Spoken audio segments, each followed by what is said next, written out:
শক্তিশালী আত্মা হোৱা। ওম শান্তি। আজিৰ মুৰলী 5 তাৰিখ 3 মাহ 2024। বাবাই কৈছে, মৰমৰ সন্তানসকল, তোমালোকে শৰীৰ সহিত সকলো বস্তুৰ পৰা মমত্ব আঁতৰাব লাগে।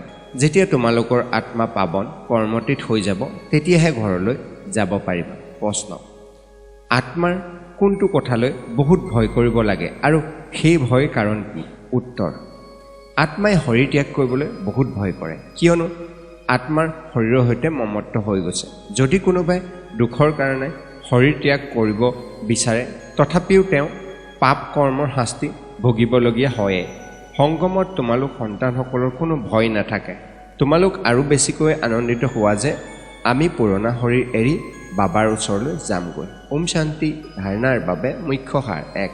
পাৱন হৈ পিতাৰ সৈতে ঘৰলৈ যাবৰ কাৰণে এই 5 তত্ত্বৰ পুতলাৰ প্ৰতি মমত্ব ৰাখিব নালাগে। শৰীৰ ত্যাগৰ ভয় দূৰ কৰিব লাগে। 2. স্মৃতিৰ যাত্ৰাৰ খাটিয়ানৰ তালিকা বহুত সাৱধানে বহাই নিব লাগে। যোগ বলেৰে আত্মাক পাৱন কৰি কৰ্মটিত হৈ ঈশ্বৰীয় লটাৰী জিকিব লাগে। বৰদান: সিদ্ধিক স্বীকাৰ কৰা সলনি সিদ্ধিৰ প্ৰত্যক্ষতা প্ৰমাণ দিওঁতা শক্তিশালী আত্মা হোৱা। শ্লোগান: অব্যক্ত স্থিতিত স্থিত হৈ মিলন উদযাপন কৰা, তেতিয়া বৰদানৰ ভঁৰাল মুকলি হ'ব। ওম শান্তি।